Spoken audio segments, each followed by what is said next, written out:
राधा वल्लभ श्री हरिवंश।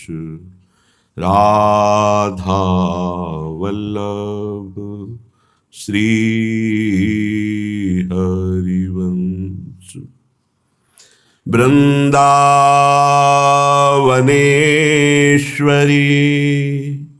तवैव पदारविन्दं प्रेमामृतैकमकरन्द रसौघपूर्णम्।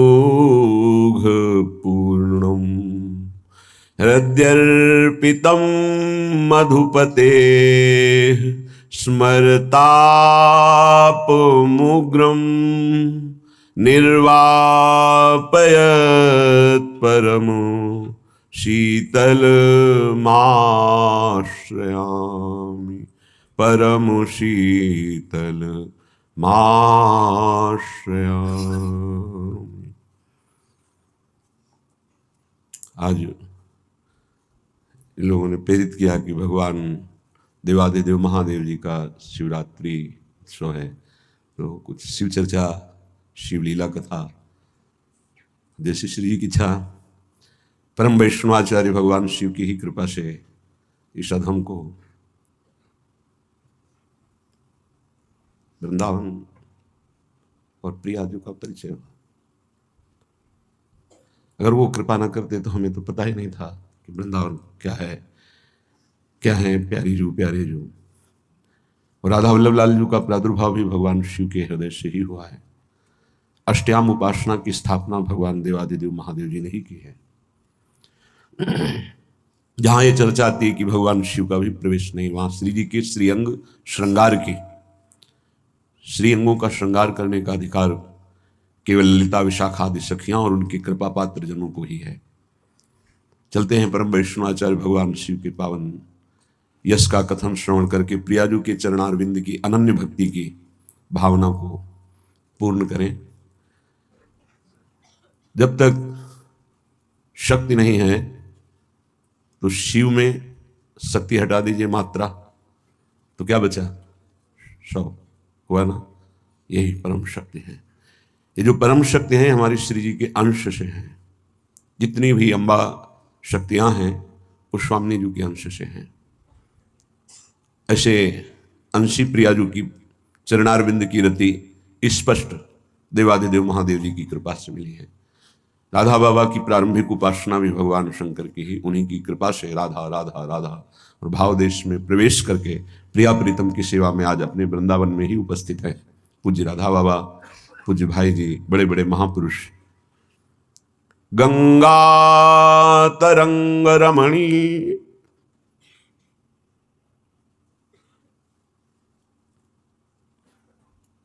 जटा कलाप, गंगा तरंग रमणीय जटा कलापम गौरी विभूषित वाम भागम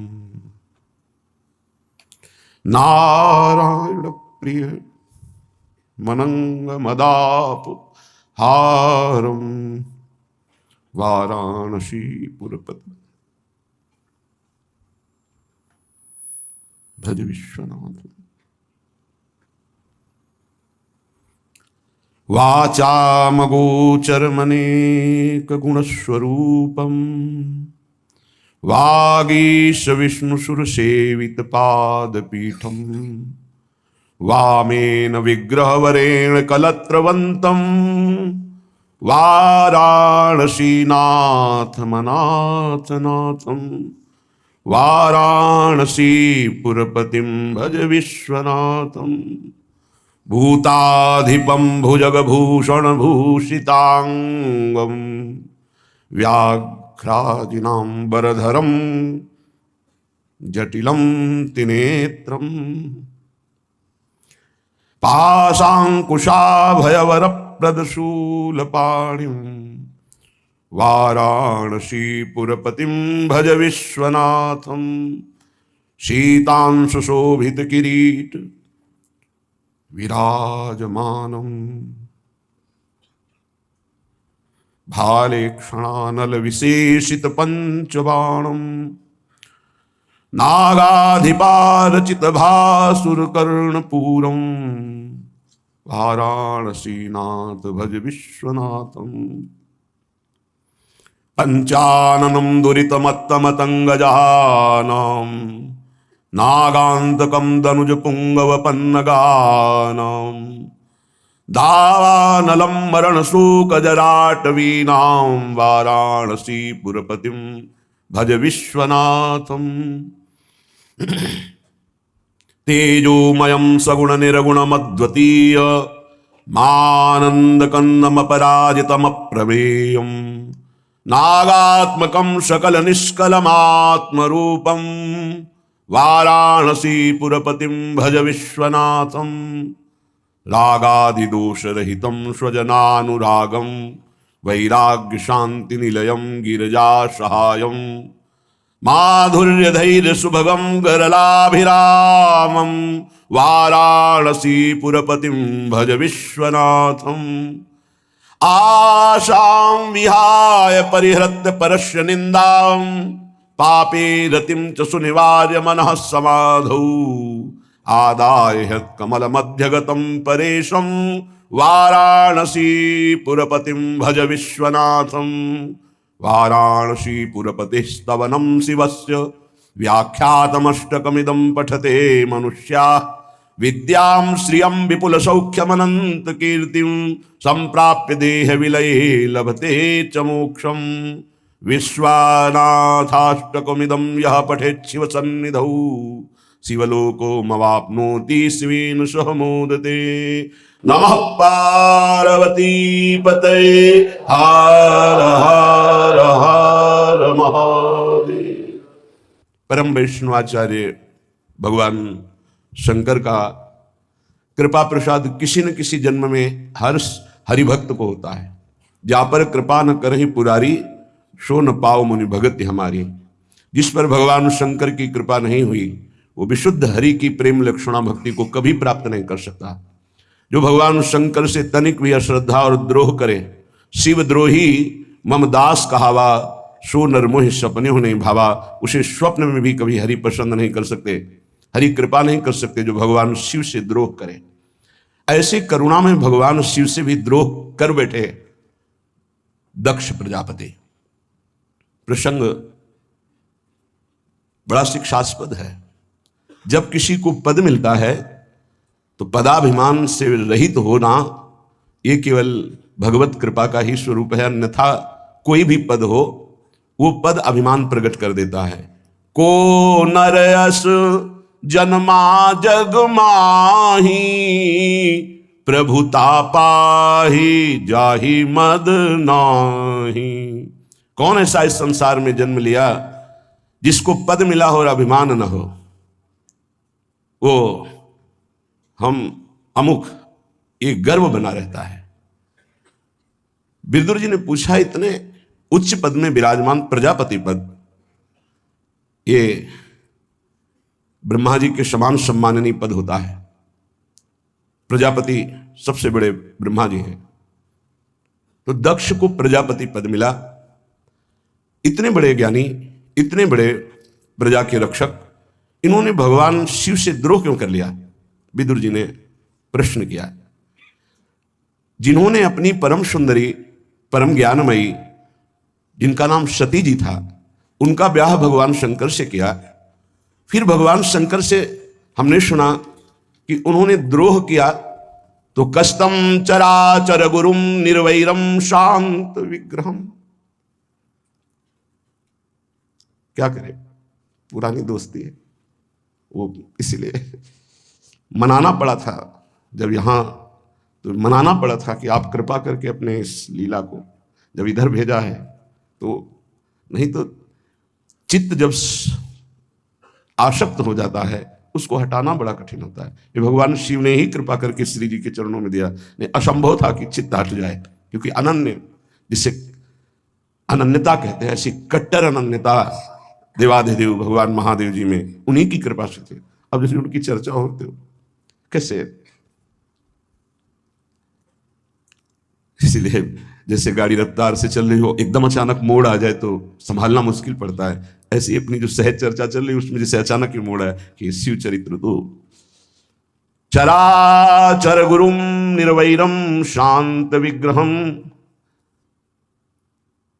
और हरि की जरा सी भी भक्ति हृदय में आ जाए तो ये छाए रहते हैं, अपने आप छाए रहते हैं, बिना बुलाए छाए रहते हैं। जैसे मार्कंडेय जी हरि के ध्यान में मगन थे तो भगवान शिव और अंबा साथ आकर के आंख ही नहीं खोला, ध्यान में जाके प्रवेश कर गए। वहां हरि का ध्यान, अंतर ध्यान, और देखा देवादिदेव महादेव, आंख खोला सामने देखा। तो कहा प्रभु हमने तो आपका चिंतन भी नहीं किया। तो बोले हमारे प्राण प्यारे हरि की जो आराधना करता है मैं बिना बुलाए आ जाता हूं, उसको बिना बुलाए कृतार्थ कर देता हूं। कष्टम ऐसे करुणा में, कर्पूर गौरम करुणावतारम, बड़े करुणा में, यद्यपि महान रुद्र हैं, आवेश में आ जाए तो त्रिभुवन को भस्म करने में सेकंड न लगे, तीसरा नेत्र खुले साथ भस्म हो जाए, खुलते ही भस्म हो जाए। यद्यपि इतने रुद्र हैं और बड़ा ही सरल स्वरूप है। कर्पूर गौरम करुणावतारम, करुणा का साक्षात हरि की करुणा मूर्तिमान शिव रूप में विराजमान है। कस्तम चराचरम गुरुम, ऐसा कैसे हो सकता है कि चराचर के गुरु भगवान शिव से कोई विरोध कर ले। निर्वैरम, जो सदैव निर्वैर स्थिति में रहते हैं। शांत विग्रहम, जो सदैव शांत स्वरूप में स्थित रहते हैं। आत्मा रामम, जो बोध संपन्न है, जिनको किंचित मात्र भ्रम नहीं, वो द्वेष कैसे, और जिनका किसी से द्वेष नहीं उनकी निंदा कैसे हो सकती, उनसे वैर कैसे हो सकता है। आत्मा रामम कथम द्वेष्टि जगतो दैवतम महत, भला ऐसे महान से वैर कैसे किया जा सकता है जो चराचर का गुरु है, वैर रहित है, शांत मूर्ति है, आत्मा राम है, जगत के परम आराध्य देवाधिदेव है, उनसे वैर कैसे। फिर दक्ष ने तो अपनी पुत्री ब्याही थी, वो तो उनके वैसे ही परम पूज्य हैं। मैं सुनना चाहता हूं कि ऐसा क्या हुआ कि परम पावन भगवान शिव से दक्ष ने द्रोह कर लिया, और अंत में सुना कि भगवती सती जी ने अपने शरीर का यज्ञ में बलि दे देना, संपूर्ण यज्ञ का विनाश हो जाना। ऐसा क्या हुआ? मैत्रेय जी बहुत बड़े महापुरुष हैं, त्रिकालज्ञ महापुरुष हैं। वो कह रहे हैं पुरा विश्व सृजाम सत्रे समेता परमर्षयः तथा अमरगणा सर्वे शानुगा मुनयोग्नयः। विदुर जी, एक बार का यह प्रसंग है कि जब दक्ष जी को पद मिला, प्रजापति पद, तो सभा लगी, बड़े बड़े देवता, ऋषि, मुनि, अग्नि वायु आदि प्रधान देवता अपने अनुयायियों के साथ उस सभा में एकत्रित हुए। अब उस सभा में महान पद प्राप्त किए हुए दक्ष प्रजापति प्रवेश किए, जैसे मानो तेजो में भुवन भास्कर पधार रहे हों, क्योंकि प्रजापति पद तो उस पद की योग्यता भगवान देते हैं, उस पद की सामर्थ्य देते हैं। उस विशाल सभा भवन का अंधकार दूर करते हुए भुवन भास्कर की तरह तेज से प्रकाशित दक्ष प्रजापति पधारे। उनको आता देखकर संपूर्ण सभा हाथ जोड़कर खड़ी हो गई, क्योंकि पद ऐसा है, केवल ब्रह्मा जी नहीं खड़े हुए और महादेव जी नहीं खड़े हुए, और सब जितने देवता, जितने लोकपाल, गंधर्व, सब खड़े हो गए। ऐसा तेज था कि हाथ जोड़कर प्रभावित होकर सब खड़े हो गए। समस्त सभासदों से भली भांति सम्मान प्राप्त हुआ, स्तवन बंदन। महान तेजस्वी दक्ष ने दृष्टि डाली, ये दोनों ही खड़े हुए, भगवान ब्रह्मा जी और देवाधिदेव महादेव। ब्रह्मा जी को तो प्रणाम किया, क्योंकि प्रधान प्रजापति वही हैं, तो पद से भी और सृष्टि के रचयिता भी हैं, इसलिए उनको सबसे बड़े पूर्वज कहा गया है। प्रपितामह, सबसे बड़े प्रपितामह ब्रह्मा जी हैं। ब्रह्मा जी को प्रणाम किया, आसन ग्रहण किया दक्ष ने। महादेव जी शांत बैठे थे, न प्रणाम, न नमस्कार, न हाथ जोड़ना, कोई चेष्टा नहीं। दृष्टि गई महादेव जी के ऊपर तो देखा कि किसी भी तरह का कोई आदर, सत्कार, नमस्कार, प्रणाम कुछ नहीं। जिससे ब्रह्मबोध हो जाता है वो बाहरी व्यवहार नहीं करता, ये तो साक्षात ब्रह्म है। एक बार पूज्यपाद श्री उड़िया बाबा जी महाराज प्रभुदत्त ब्रह्मचारी जी ने उत्सव किया था, उसमें हरि बाबा, उड़िया बाबा पधारे हैं। साक्षात मूर्तिमान शिव और हरि माने जाते थे। शिव भगवान का स्वरूप उड़िया बाबा, हरि भगवान का स्वरूप हरि बाबा।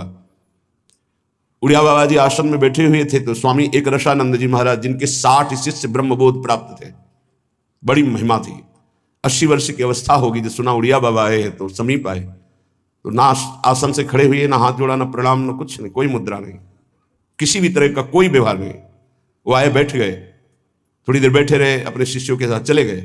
ऐसे बाबा प्रभुदत्त ब्रह्मचारी जी आए, बोले समाज को अच्छा नहीं लगा बाबा। क्या? बाबा ने कहा क्या?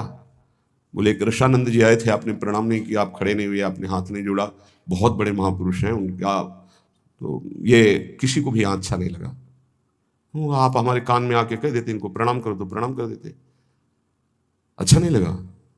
अब क्या करना चाहिए? बोले बाबा आपको चलना चाहिए, प्रणाम करके उनके नीचे बैठना चाहिए। बाबा गए, प्रणाम किया, तो उनका अरे स्वामी जी आप है, तो नीचे बैठ गए जहां उनकी पादुका थी। अरे स्वामी, जो स्वरूप स्थित महापुरुष है, जब द्वैत की कहीं किंचन मात्र भावना ही नहीं रह गई तो किसको प्रणाम, किसको नमस्कार? ये बहुत उच्च कोटि की अवस्था। और फिर उस अवस्था को प्रदान करने वाले भगवान शिव, वंदे बोधमयम नित्यम गुरुम शंकर रूपिणम।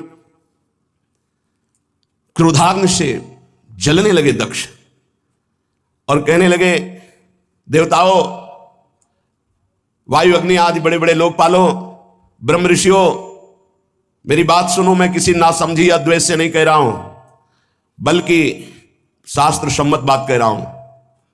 मैं दक्ष प्रजापति हूं। ये कह रहे मैं शास्त्र सम्मत बात कर रहा हूं, मैं दक्ष प्रजापति हूं। और ये महादेव हमारा सम्मान नहीं किया। भाषा बदल गई।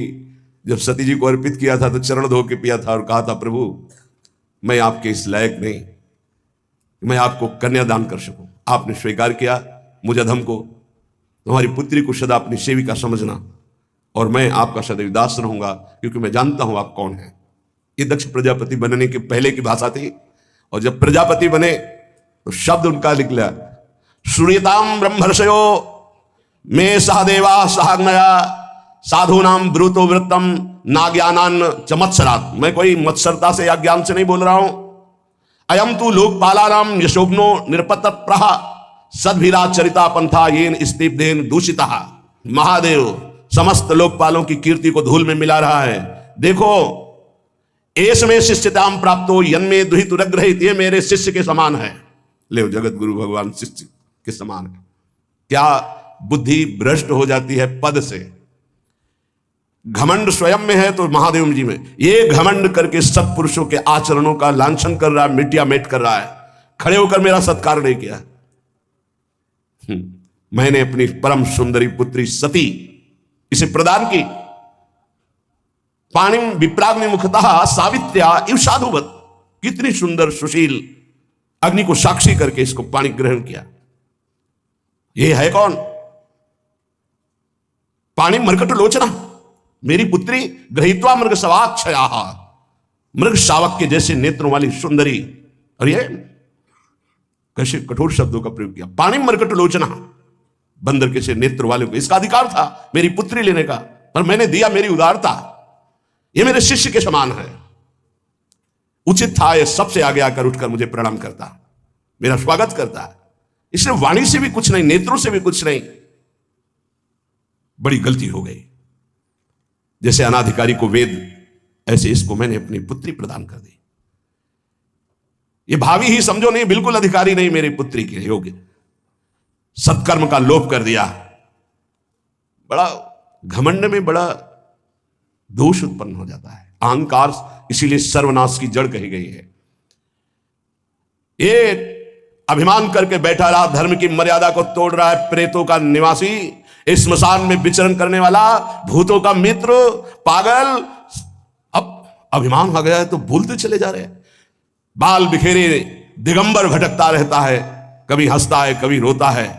सारे शरीर पर चिता की भस्म लगाए रहता है। चिता भस्म कृतस्नानः प्रेतक स्नस्ति भूषण, अस्थि के भूषण धारण करता है, चिता की राख लगाता है। चिता भस्मालेपो गरल मसनम दिग्पट धरो जटाधारी कंठे भुजगपतिहारी पशुपति कपाली भूतेशो। ये सारे शरीर में हड्डियों के गहने पहनता है। नाम भर का शिव, वैसे तो पूरा अशिव, अमंगल, मतवाला, तमोगुणी। मैंने केवल ब्रह्मादि के बहकावे में आकर अपनी पुत्री दे दी इस आचारहीन को, ऐसे स्वभाव वाले को, जो कदापि नहीं देनी चाहिए थी। महादेव जी को ऐसे बुरा भला जब कहने लगे तो सब ब्रह्म ऋषि खड़े हुए। क्या बोल रहे हो, तुम्हारी बुद्धि भ्रष्ट है? देवाधिदेव महादेव जी को क्या बोल रहे हो? दक्ष का क्रोध का पारा और भी चढ़ गया, हाथ में जल लिया और कहा, ये देवताओं में महादेव सबसे बड़ा माना जाता है, पर इसने आज मेरा अपमान किया है, इसलिए आज मैं शाप देता हूं। इंद्र, उपेंद्र, लोकपाल, देवताओं की किसी भी सभा में, यज्ञ में इसका सम्मान न हो, यज्ञ भाग से इसे वंचित कर दिया जाए।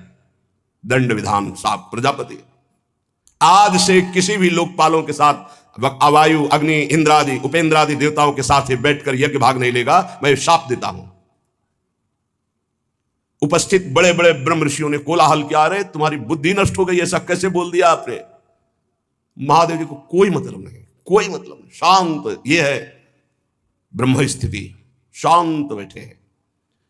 महादेव जी को जब शाप दे दिया, अत्यंत क्रोध में भर करके फिर सभा में बैठने की ताकत नहीं रह गई। क्यों? शक्तिहीन हो गए। ऐसे प्रभु को जब शाप दिया तो शक्तिहीन हो गए, वहां से कांपते हुए वापस हुए। नंदिकेश्वर वहीं बैठे हुए थे, नंदीश्वर जी तत्काल खड़े हुए, जो वापस होने लगा तो बोले, दक्ष रुको, तुम प्रजापति पद पे विराजमान होकर के और हमारे परम गुरु, हमारे इष्ट आराध्य देव भगवान शिव को ऐसा शाप दिया, और तुम्हारे कुछ अनुयायी मुस्कुरा रहे थे जब तुम शाप दे रहे थे, मैं देख रहा था, तुम्हारा अनुमोदन कर रहे थे। तुमने बड़ा भयंकर शाप दिया, विचार नहीं किया? क्या तुम समझते हो कि भगवान शंकर तुम्हें दंड देने में असमर्थ हैं?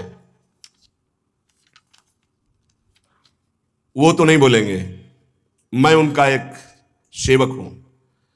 अरे मरण धर्मा शरीर पे अभिमान करने वाले पदाभिमानी भगवान शिव को तू भूल चुका है, जान नहीं रहा? तेरे अंदर ये शंकर से द्वेष, मूर्ख दक्ष, जा मैं शाप देता हूं, तू और तेरे अनुयायी कभी तत्व ज्ञान को प्राप्त ना हो, तत्वबोध कभी तेरे को प्राप्त ना हो। सदैव तू विद्वता वर्णन करता रहेगा, लेकिन तत्वबोध नहीं होगा। तू इन यज्ञों के द्वारा अक्षय पुण्य जो प्राप्त करता है, तो वेदों के अर्थवाक्य से सदैव मोहित रहे, विवेक भ्रष्ट हो जा और विषय सुख में ही तो रमण कर, ये मैं साफ देता हूं। शंकर द्रोही, विषय भोगों में ही तो सुखमान, विद्वता की बात करेगा, तत्व बोध नहीं होगा तेरे को, विवेक नहीं होगा, केवल बाहरी अर्थवाद में तेरी बुद्धि फंसी रहेगी। कपट धर्म का आश्रय लेगा, विषयों में आसक्त रहेगा, कर्मकांड प्रधान रहेगा, देह बुद्धि तेरे में रहेगी, आत्मभाव का कभी तेरे अंदर चिंतन नहीं आएगा। जा तू अपने स्वरूप को विस्मृत होने वाले अज्ञान को प्राप्त हो जा। साक्षात भगवान शिव को अपमानित करने वाला कभी ज्ञान प्राप्त कर सकता है? जा तू स्त्री लंपट हो जा, जा तेरा मुख जिससे साप दिया है कुछ ही समय में बकरे का हो जाए। मूर्ख, कर्ममयी, अविद्या को तू विद्या समझता है, सांसारिक पदों को तू शाश्वत समझता है। शंकर का अपमान करने वाले इस दक्ष के जितने अनुयायी हैं, साप अपने पद से भ्रष्ट हो जाएं, साप जन्म मरण के चक्र में फंसने वाली अविद्या को प्राप्त हो, वेदवाणी का रहस्य इनके हृदय से गुप्त हो जाए, लुप्त हो जाए, ये कर्म फलों में आसक्त हो जाएं, क्षुब्ध हो जाएं, ये शंकर द्रोही माया के जाल में फंस जाएं, मैं ऐसा श्राप देता हूं। नंदेश्वर भगवान ने बड़ा भयानक श्राप दिया है दक्ष और उनके अनुयायी ब्रह्म ऋषियों को। आज से मैं ये दक्ष के अनुयायी ब्राह्मणों को शाप देता हूं कि इनका आहार विहार का संयम टूट जाए, ये भक्षा भक्ष का विचार छोड़ करके केवल रसेंद्री के लिए ये लालायित रहे, इनकी ब्रह्म विद्या नष्ट हो जाए, इनका तप क्षीण हो जाए, इनका व्रत का फल इनको ना मिले, ये केवल शरीर और धन और स्त्री इन्हीं के गुलाम बन करके भिक्षुक की तरह जीवन व्यतीत करें विषयों का भोग करने के लिए। बड़ा भयंकर सिद्धांत का खंडन हो गया। भगवान शिव के नंदकेश्वर ने बड़ा भयंकर शाप दे दिया। बहुत, ये सबसे बड़ा हितकर हुआ, क्योंकि अपने इष्ट का अपमान सह जाना ये सेवक के लिए सिद्धांत नहीं है। जहां ऐसा हो वहां या तो कान में उंगली डाल के निकल जाए, या इष्ट और गुरु की निंदा करने वाले का दंड विधान करे, ऐसा शास्त्रीय आदेश। जीव ही नंदीश्वर से ऐसा साफ सुना संपूर्ण जो ऋषि व्याकुल हो गए, जो दक्ष के पक्ष में थे।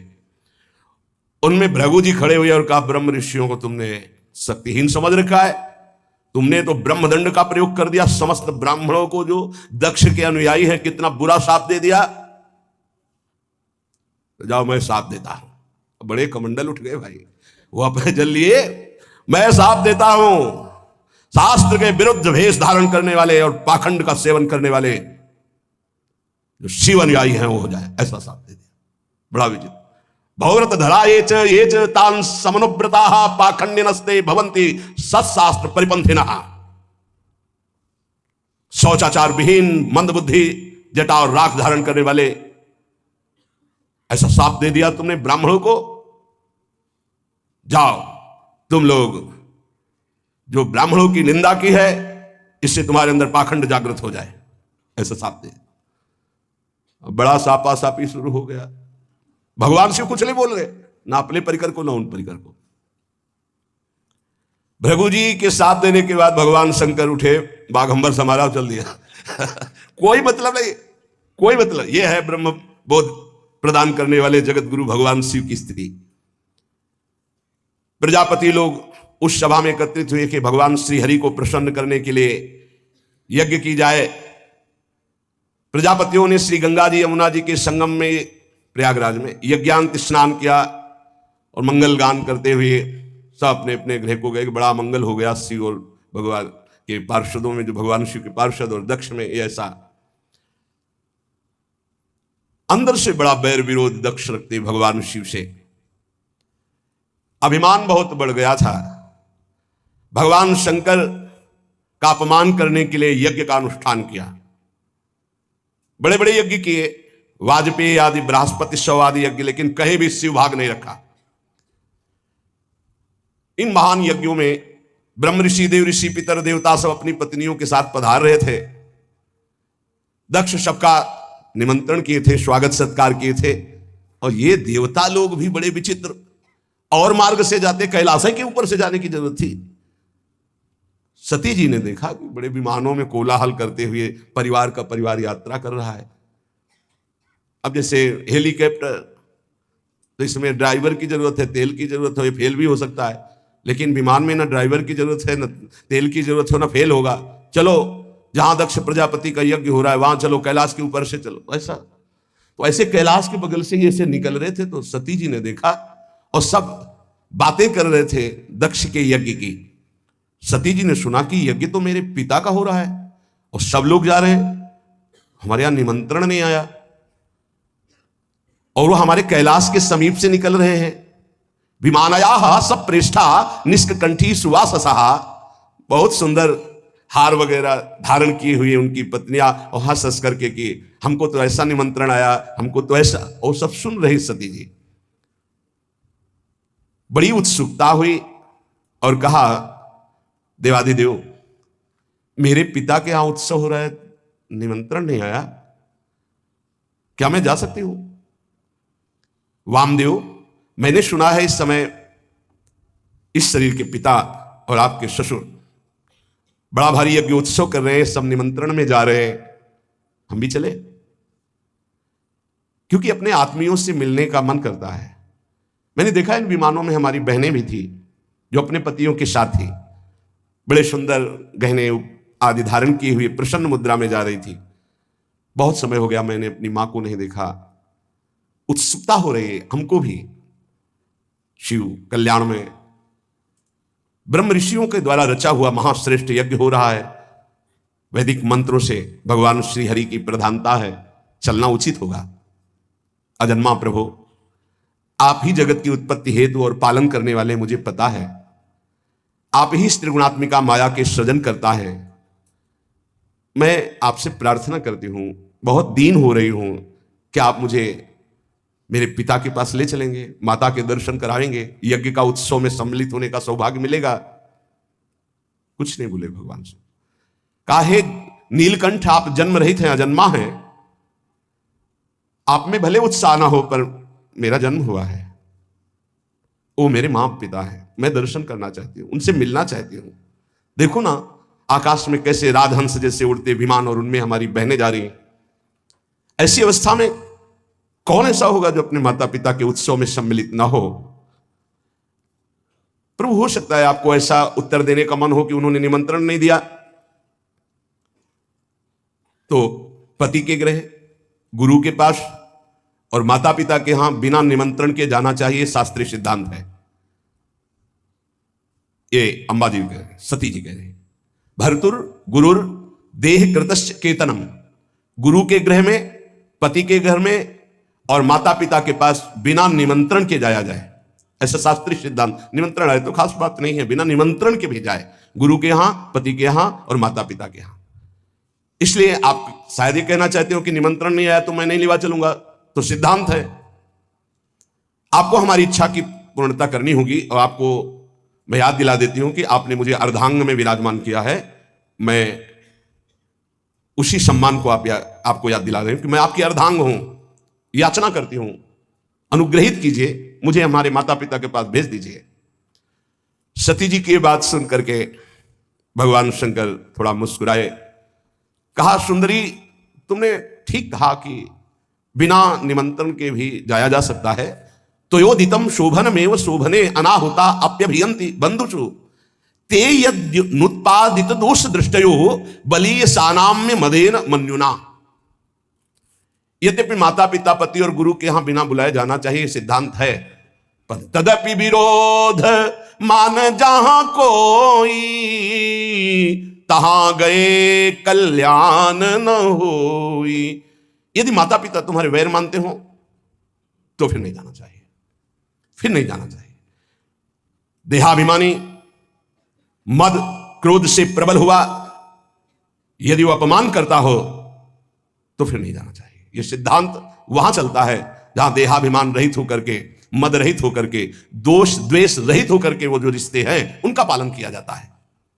विद्या तप धन सुदृढ़ शरीर युवावस्था उच्च कुल, ये 6 गुण है, पर अभिमान आ जाए तो यही 6 दुर्गुण बन जाते हैं और उसका नाश कर देते हैं। ये 6 गुण अवगुण जब बन जाते हैं तो महापुरुषों का अपराध करा देते हैं और वो नष्ट हो जाता है जो महापुरुषों का अपराध करता है। मुझे लगता है यदि तुम अपने माता पिता के पास जाओगी तो वो तुम्हें आदर नहीं देंगे, मेरे संबंध के कारण भाव चढ़ा कर देखेंगे। ऐसी अवस्था में तुम सुख नहीं पाओगी। देवी, बाणों से बिन जाने पर उतनी पीड़ा नहीं होती जब परिजनों के द्वारा अपमान होता। सबसे कठिन जाति अपमाना। जब अपने परिकर के, अपने प्रेमी जन, अपने संबंधी तुम्हें सम्मान नहीं करेंगे और रोष भरी दृष्टि से या उपहास करेंगे, तब तुम्हारा जीना मुश्किल हो जाएगा। इसलिए हृदय को शांत करो और इसी कैलाश में ही रहो। सती जी को भगवान शिव की बात अच्छी नहीं लगी। क्यों? क्योंकि ममता जागृत हो गई तो ममता रत सन ज्ञान कहानी फिर नहीं समझ में आती। मानो सती जी ने कहा कि अगर आप एक बार खड़े होकर प्रणाम कर लेते हमारे पिता को तो समस्या ही नहीं होती, पूरा झगड़ा इसी से तो हुआ। तो भगवान शिव अंदर की बात जान कहते, सुंदरी तुम ये कह सकती हो कि परमोन्नति को प्राप्त दक्ष प्रजापति पद पर जब विराजमान थे तो आप खड़े होकर प्रणाम क्यों नहीं किया? तुम मेरी आश्रिता हो इसलिए मैं तुम्हें बता रहा हूं, ये खड़े होना, हाथ जोड़ना, प्रणाम करना, नमस्कार करना, ये देहाभिमानियों का व्यवहार है। ब्रह्मबोध संपन्न महापुरुष उसी आत्मस्वरूप वासुदेव का सम्मान करते हैं, बाहरी प्रक्रिया नहीं। अहंकार का पोषण अहंकार शून्य महापुरुषों के द्वारा नहीं होता। इसलिए मुझे लगता है तुम्हें नहीं जाना चाहिए। सुमध्य में ये नम्रता दिखाना, प्रणाम करना, हाथ जोड़ना, ये केवल व्यवहारिक क्रिया है। अगर अंदर के वासुदेव को नहीं पहचानता तो सब नाटक हो जाता है। तत्वज्ञानियों द्वारा उसी आत्मस्वरूप वासुदेव का सम्मान होता है, बाहरी देहाभिमानी का नहीं। विशुद्ध अंतःकरण का नाम वासुदेव है, अपने स्वरूप में स्थित होना सबसे बड़ा सम्मान है। ये भगवान ज्ञान स्वरूप शिव का, मैं उसी वासुदेव में निरंतर स्थित रहता हूं, इसलिए न किसी को नमस्कार न किसी को प्रणाम। इसलिए अगर तुम्हें लगता हो कि मैंने तुम्हारे पिता का अपराध किया तो बिल्कुल नहीं। मैं देहाभिमानी को प्रणाम नहीं करता, देह में विराजमान उस आत्म तत्व को नमस्कार करता हूं और वो मैं हूं। इसलिए किसको नमस्कार? कौन? इस समय सती जी को अच्छा नहीं लग रहा है ज्ञान विज्ञान। व्याकुलता देखिए। यदि तुम मेरी बात नहीं मानोगी और जाओगी तो संकेत में बता देता हूं ये तुम्हारे लिए बहुत ही हानिकारक होगा। क्योंकि जब प्रतिष्ठित व्यक्ति की आत्मीजनों के द्वारा अप्रतिष्ठा होती, अपमान होता है, तो उसकी तत्काल मृत्यु का कारण बन जाती है। वो संकेत में बता दिया है। भगवान शंकर शांत हो गए। ये देखकर सती जी को बिल्कुल अच्छा नहीं, खड़ी हुई एक बार देखती भगवान शंकर की तरफ कि अगर मैं जाती हूं तो ये रुष्ट हो जाएंगे, क्योंकि आज्ञा नहीं। एक तरफ विमानों की तरफ नहीं जाती हूं तो माता का दर्शन कैसे होगा, कैसे सुहृदजनों से मिलूंगी। बार बार एक क्रास चिंतन हुआ, हृदय चंचल हुआ। भगवान शिव की तरफ रुद्र दृष्टि से देखा और आंसू भी आ गए कि इन्होंने आदेश क्यों नहीं किया। समझ नहीं पा रहे अंबा। भगवान शिव कह रहे हैं जब प्रतिष्ठित व्यक्ति की अप्रतिष्ठा जहां होती है तो मृत्यु से बढ़कर दुखदायी होता है। हो सकता है मृत्यु हो जाए, इसलिए नहीं जाना चाहिए। क्रास चिंतन से ही क्रोध का भयानक स्वरूप आता है। देवी सती थर थर कांपने लगी। एक तरफ शिव प्रेम, एक तरफ मात्र पितृ प्रेम। रोष भरी दृष्टि से भगवान शंकर की तरफ देखा। प्रधक्षति वैक्षत जात वे पथो, शरीर कांप रहा। रुद्र दृष्टि से देखा। शोक और क्रोध ने बेचैन कर दिया कि आपने आदेश क्यों नहीं किया। और दांतों से ओठ दबाते हुए शिव जी की तरफ रुद्र दृष्टि करते हुए चल दी। और विचार किया मैंने कई बार इनसे प्रार्थना की इशारे से कि मुझे आदेश दे दो, पर आदेश नहीं दिया। ठीक है, ना दो आदेश, में जा सकती हूं। देखो यहां त्रुटि हो रही। सदगुरु, प्रिय प्राणपति, पूज्यजन, बिना इनकी आज्ञा के कदम नहीं रखना चाहिए। अगर आज्ञा नहीं है तो बड़ा अमंगल है यदि कदम रख दोगे। लंबी लंबी सांस खींची, भगवान शिव की तरफ देखा और चल पड़े अपने पिता के घर अकेले। महादेव जी ने मणिमान नामक अपने पार्षद को बुलाया और कहा 10,000 शिव पार्षदों को साथ लो, सुंदर पालकी तैयार करो, बड़ी भारी यक्षों की सेना साथ होनी चाहिए और इनका अनुगमन करो। जाओ पीछे सती जी। तत्काल सुंदर पालकी की रचना सती जी को विराजमान किया। 10,000 भगवान शिव के पार्षद और हजारों की संख्या में यक्ष सैनिक, क्योंकि कुबेर मित्र हैं भगवान शिव के। नंदिकेश्वर ने कहा प्रभु पालकी से अच्छा रहेगा, मुझे आदेश कीजिए। भगवान के नित्य वाहन नंदिकेश्वर गए। कहा माता विराजमान हो हम पर। मैना पक्षी, गेंद, दर्पण, कमल, समस्त राज सामग्रियां, छत्र, चंवर, शंख, दुंदुभी आदि बजने लगी। चंवर डुलने लगे और अंबाजी विराजमान होकर अपने पिता के घर जा रही, बिना आदेश के, गुस्सा होकर। समस्त शिव पार्षदों के साथ दक्ष की विशाल यज्ञशाला में प्रवेश किया। वहां तो वेदध्वनि गूंज रही थी। बड़े ऊंचे स्वर से ब्राह्मण शास्त्र शीर्षा पुरुखा सहस्राक्षा सहस्रपात, एक दूसरे की आवाज दबाने के लिए होड़ लगी हुई थी। बहुत से अलग अलग वेदियों पर देवताओं की स्थापना हुई थी। दक्ष ने एक बार देखा सती आई, न नजदीक गए, न बात की, न पूछा। भयभीत हो गई सती जी कि क्या जो भगवान शिव ने कहा था वही होगा। पिता ने देखा और कोई आदर नहीं दिया। बहुत घबरा गई। बहनों के पास गए तो ऐसे मुस्कुराते हुए, कटाक्ष करते हुए, बिना निमंत्रण के आ गए। हमें तो निमंत्रण भी गया था, भेंट भी गई थी, लिवाने भी गए थे।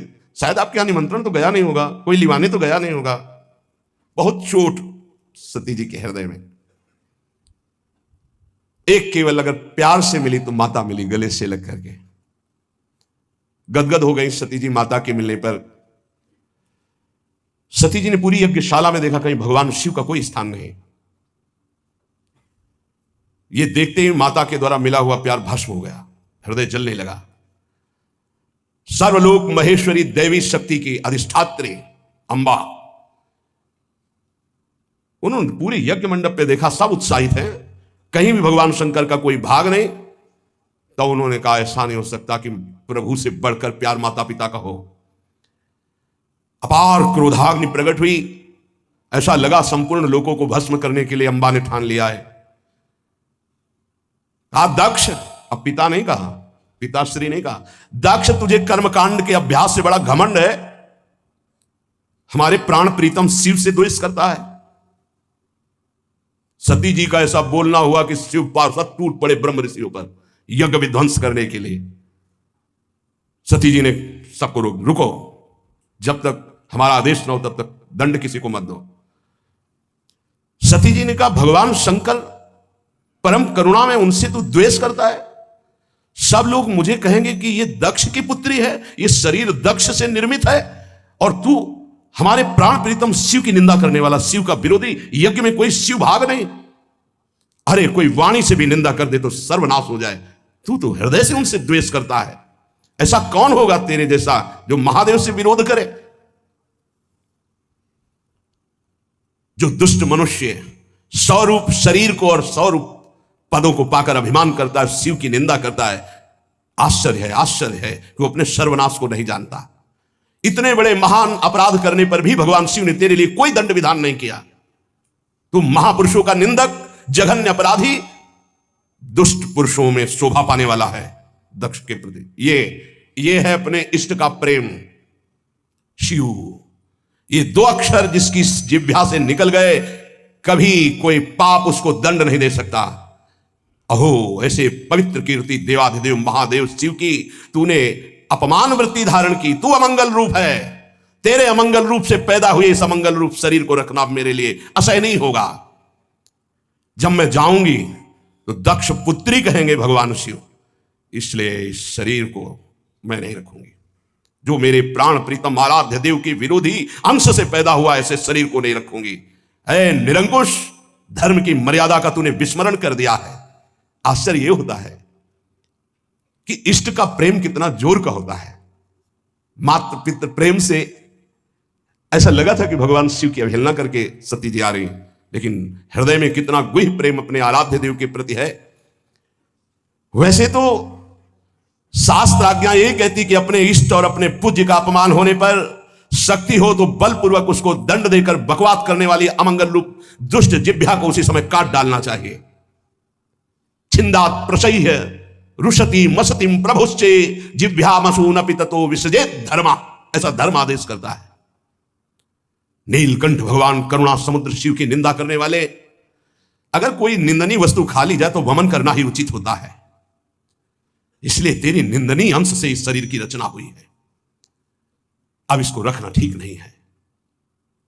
हे कामादि शत्रु को जीतने वाले भगवान शिव, क्षमा करना, आपकी आज्ञा का उल्लंघन करके ममता वसाई, पर अब मैं आपका अपमान सह नहीं सकती।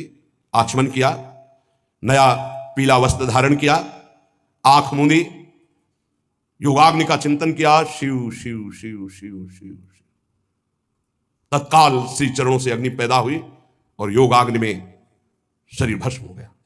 क्योंकि अम्बा है, नहीं रखूंगी ये शरीर, तेरा अंश है ये शरीर, ये तेरा अंश है। जब मैं जाऊंगी तो कहेंगे आओ दक्ष पुत्री, ये मैं बर्दाश्त नहीं कर पाऊंगी। अब सब कोई कहेगा ये दक्ष पुत्री सती है, इसलिए मैं अब इस शरीर को नहीं रखूंगी। तूने मेरे इष्ट देव का अपमान किया। जिस शरीर को भगवान शिव वामांग में विराजमान करते थे, महामनस्विनी सती ने तत्काल अग्नि की धारणा की, देखते देखते सबके बीच में भस्म हो गया शरीर। अब तो हाहाकार मच गया, क्योंकि रोकने वाले अब कोई थे नहीं। पार्षदों को सती जी ने ही रोका, भारी विध्वंस मचाना शुरू कर दिया। पर मंत्रों में बड़ी सामर्थ्य होती है। ब्रह्म ऋषियों ने तत्काल मंत्र बल से सब शिव पार्षदों को रोक और अधजली लकड़ियों से पिटाई शुरू की। मंत्रों का बल और आक्रमण का वेग ब्रह्म ऋषियों का बहुत बड़ा होता है। ब्रह्म बल, भाग पड़े शिव पार्षद। अभदम रक्षम, ब्रह्म ऋषियों ने उच्चारण किया। ऐसे मंत्र का उच्चारण करके आहुति दी तो यज्ञ कुंड से रिभु नाम के महान प्रतापी दैवी शक्ति संपन्न प्रकट हुए, शिव पार्षदों को मार मार के खदेड़ना प्रारंभ कर दिया। यज्ञ विध्वंस नहीं कर सकते। ब्रह्म तेज संपन्न उन रिभुओं की आक्रमण शक्ति इतनी प्रबल हुई, भाग करके शिव पार्षद कैलाश में आए। इधर देवर्षि नारद जी पहले ही पधार चुके थे। देवाधिदेव महादेव जी की वंदना करके पूरी की पूरी सूचना तत्काल, अभी दक्ष के यज्ञ में सती जी ने योगाग्नि में शरीर भस्म कर दिया। देवर्षि नारद जी ने सूचना, और इधर पार्षद भागते हुए गए और कहा मंत्र बल से रिभु देवताओं ने हमारी दुर्दशा कर दी, भगवान हम असमर्थ हो गए, कोई उनके आगे टिक नहीं सकता। देवाधिदेव महादेव जी का दांत ऐसे ओठ चबाते हुए दांतों से स्वापार्षद सैन्यम च तदध्वरभुर्भीर विद्रावितम क्रोध मपार मादधे क्रुद्धा सुदोष्ट पुटः सधूर जटिर जटाम तदिद्वन्नि सटोग्रोचिशम। एक जटा पकड़ी उखाड़ी और पटक दी भूमि पर। जे ही जटा उखाड़ कर पृथ्वी पर पटका मानो आकाश को छूता हुआ ऐसा महावीर प्रकट हो गया। ना तो छाती की चौड़ाई दिखाई दे रही थी, ना शरीर की लंबाई दिखाई दे रही थी। ऐसा विराट महान, इतना विशाल था कि स्वर्ग से भी ऊपर उनका सिर हो रहा था। हजार भुजाएं, श्याम वर्ण, सूर्य के समान चलते हुए 3 नेत्र, विकराल भयंकर दाढ़े, लाल लाल जटाए, हाथ में हजारों हाथों में अस्त्र शस्त्र लिए हुए, हाथ जोड़कर कहा जगत गुरु क्या आज्ञा है। भगवान शंकर ने कहा तेरा नाम वीर रुद्र है, तू उठ, मेरे संकल्प से प्रकट हुआ है, और जा दक्ष के यज्ञ को विध्वंस कर दे, और जिन ब्रह्म ऋषियों ने हमारे पार्षदों को दंड दिया बलात् उनको दंड दे करके यज्ञ विध्वंस करके हमारे पास आओ। देवादिदेव भगवान शंकर की आज्ञा हुई तो वीरभद्र ने परिक्रमा की और चल दिया। उस समय वो जब चरण रखता था तो ऐसा लगता था भूकंप आ गया। ऐसा महान बलशाली भयंकर सिंहनाद करता हुआ कराल त्रिशूल हाथ में लेकर यज्ञ मंडप की तरफ दौड़ा, मानो काल दंड स्वयं पधार रहा हो। ऐसी गर्जना की यज्ञ मंडप में लगा कि आकाश से बिजली टूट गई और कैलाश से गर्जना प्रारंभ की। जितने बुद्धिमान ऋत्वज थे वो तो लघुशंका जाना बोले जाओ महाराज। वो समझ गए कि अब कुछ प्रसाद लंबा होगा तो 50 ब्रह्म ऋषि तो लघुशंका के बहाने निकल गए। कहा तो इशारे की केवल जरूरत है, ब्राह्मण लोग जनेऊ पहनते ना, इसका मतलब होता है कि लघुशंका जाना। जो अपने तप अभिमान मंत्र बल के की पार्षदों को मार के मंत्र बल से भगा दिया था वो वहां बैठे रहे। दक्ष प्रजापति को मूर्छा से आने लगी। अब ये तो लगा है कि सती जी भस्म हो गई हैं तो सती के पति कुछ करेंगे जरूर। संहार मूर्ति भगवान रुद्रदेव के द्वारा ये जो वीरभद्र है प्रलय कालीन की अग्नि के समान जटाएं फहराता हुआ, हजारों भुजाओं में अस्त्र शस्त्र लिए हुए, मानो तांडव कर रहे हो भुजाओं के द्वारा, ऐसे वहां पधारे और यज्ञ में आकर के गर्जना की, अट्टहास किया। जितने महात्मा ब्रह्म ऋषि सब बैठे थे वो सब एक दूसरे की तरफ देख रहे और शुरू कर दिया हरिओम हरिओम। वहां कुछ नहीं हो रहा है। अब पहले तो भगवान शिव ने कुछ संकल्प नहीं किया था इसलिए दैवी रिभु प्रकट हुए। अब कुछ नहीं, मंत्र से चाहे जितने मंत्र उच्चारण करो, चारों तरफ से शिव पार्षदों ने यज्ञ मंडप को घेर लिया। अब एक चरण प्रहार किया तो जितने खंभे यज्ञ मंडप के से थे सब टूट गए। वीरभद्र जी ने चारों तरफ से यज्ञशाला को विध्वंस करने लगे। जहां अग्नि प्रज्वलित थी शिव पार्षदों का वहां रुद्र रूप तांडव शुरू हुआ। यज्ञ पात्र फोड़ दिए, अग्नियों को बुझा दिया, काहे से? लघुशंका से भ्रष्ट कर दिया। वेदी को तोड़ दिया मंत्र बल से जो बंधी हुई थी, और मुनियों की जो पिटाई शुरू की। क्यों? शिवद्रोही होकर मंत्र उच्चारण करते हो। एक एक देवता, एक एक ऋषि की पकड़ करके, ये वीरभद्र नहीं कर रहे, उनके संग के कर रहे हैं। वीरभद्र ने प्रजापति दक्ष को जाकर ऐसे पकड़ लिया। नंदीश्वर ने भग देवता को, मणिमान ने भृगु ऋषि को, जो भगवान शंकर ने कहा यथोचित दंड देना, ज्यादा नहीं देना। भगवान शंकर के पार्षदों की जो भयंकर लीला शुरू हुई, पूरा यज्ञ भ्रष्ट हो गया, विध्वंस हो गया। जो भाग रहे थे मार पिटाई सब ऋषियों की। शिवद्रोही भृगु जी हाथ में सुआ लेकर हवन कर रहे थे। वीरभद्र ने धरी छाती पिला तो दाढ़ी उखाड़ी, मुछ उखाड़ी। अब वहां कोई सम्मान, कोई किसी का मंत्र बल, किसी का तप बल कुछ काम नहीं कर सकता। क्योंकि जब दक्ष प्रजापति शाप दे रहे थे तो ये मुस्कुरा मुस्कुरा के ऐसे ऐसे, तो सबसे पहला काम किया भृगु जी की दाढ़ी फंसाई, जड़ से उखाड़ी, मुछ उखाड़ी। क्रोध में भरकर जब भग देवता है, यज्ञ के बहुत बड़े अधिकारी देवता है, जब दक्ष जी शाप दे रहे थे तो ये कहते ठीक है ठीक है। दोनों आंखें पहले अंगुली डाल के निकाली, इन्हीं आंखों से शिव विरोध करते थे। भग देवता को पृथ्वी में उठा के पटक दिया और धरा टिवला छाती में दोनों आंखें उनकी निकाल ली। अब दैवी शक्ति दिखाओ। दक्ष देव सभा में जितने जितने सहयोग किए थे सबको यथोचित दंड मिल रहा है। एक पूषा देवता थे, साप देते समय उनके 3200 ऐसे उखाड़ लिए, मार घुसे, उनके एक कोले रह गए, दांत एक कोले रह गए पूसा देवता के। आज भी उनको भोग लगाया जाता तो पिसा हुआ भोग लगाया जाता, क्योंकि दांत है ही नहीं उनके। अच्छा, अब यहां मृत्यु लोक में आकर के डेंटल हॉस्पिटल में लगवाएंगे, लेकिन क्योंकि देवता है। पूसा देवता को उठा के पटक दिया, घूंसों से मारकर 32 पूरी बाहर कर दी। जो जैसे जैसे जब गाली दे रहे थे, कटुवचन दक्ष कह रहे थे, तो उस समय और जो ऋषि थे, बढ़िया है बढ़िया, जबान को अंगुली में फंसा फंसा, मतलब जो लीला शिव पार्षदों ने की, जो गालियां दे रहे थे, उनकी जबान काट ली, जबान उखाड़ ली। अब दक्ष की छाती में बैठ करके पूर्णाहुति यज्ञ की, गला नहीं कटा, हर अस्त्र का प्रयोग किया वीरभद्र ने, दक्ष का गला नहीं कटा, क्योंकि यजमान को सुरक्षित रखने के लिए मंत्रों के द्वारा कवच बांधा जाता है। परम अस्त्र त्रिशूल का प्रयोग किया। तो उन्होंने विचार किया, यज्ञ की पूर्णता तो बलि से ही होती, इसकी बलि कैसे दे। भगवान शिव की कृपा से तत्काल ध्यान आ गया कि सब ऋषियों ने इसको ब्रह्म मंत्र से सुरक्षित रखा है, तो उठा के पटक दिया। हाथ से मरोड़ा, अस्त्र नहीं चलेंगे तो हाथ से नोच लिया खोपड़ी, ऐठ ऐठ करके नोच लिया, और यज्ञ कुंड में स्वाहा, पूरा यज्ञ विध्वंस, कोई बोलने वाला नहीं। हर हर महादेव कैलाश की तरफ वापस हुए। रुद्रदेव के सेवकों ने समस्त यज्ञ को विध्वंस कर दिया। ऋत्व सदस्य जितने सब अच्छे से प्रसाद पा चुके थे। अब किसी की आंखें नहीं, हाथ पकड़ के ब्रह्मा जी के पास, किसी के दांत नहीं, किसी की दाढ़ी नहीं, मूछ नहीं, जबान नहीं, सब ब्रह्मा जी के पास पहुंचे। बोले महाराज, तो ब्रह्मा जी ने कहा सर्वांतर्यामी नारायण ही संभाल सकते हैं, एक हमारे बस की बात नहीं रह गई। देवताओं ने भगवान नारायण का चिंतन किया। वो आए और कहा, बताओ महादेव जी से विरोध करने पर किसका मंगल हुआ है। तो उन्होंने कहा, प्रभु आज से यज्ञ परंपरा बंद हो जाएगी। तो उन्होंने कहा कि भगवान शंकर का जिस यज्ञ में भाग नहीं होगा वो यज्ञ पूर्ण ही नहीं हो सकती। हमारे मनाने से अच्छा है कि भगवान शंकर को मनाओ जाके, और वो मान जाएंगे तो हम आ जाएंगे यज्ञ में, हम आ जाएंगे तो यज्ञ पूर्ण हो जाएगी, पर उनको भाग दो। तो कहा गया यज्ञ का समस्त अवशेष भाग भगवान शंकर का। सब भगवान शंकर के पास गए, प्रार्थना की, बहुत रोए, करुणा वरुणालय, राजी हो गए। फिर यज्ञ हुआ तो यजमान जिंदा होना चाहिए। यजमान की जो खोपड़ी थी, जिससे तो उन्होंने साप दिया था भगवान को, तो भस्म हो चुकी थी। ये हुआ क्या हो, तो बोले जो बलि के लिए पशु था वही बलि पशु तो दक्ष बन गए, तो बलि पशु की गर्दन इनमें लगा दी जाए।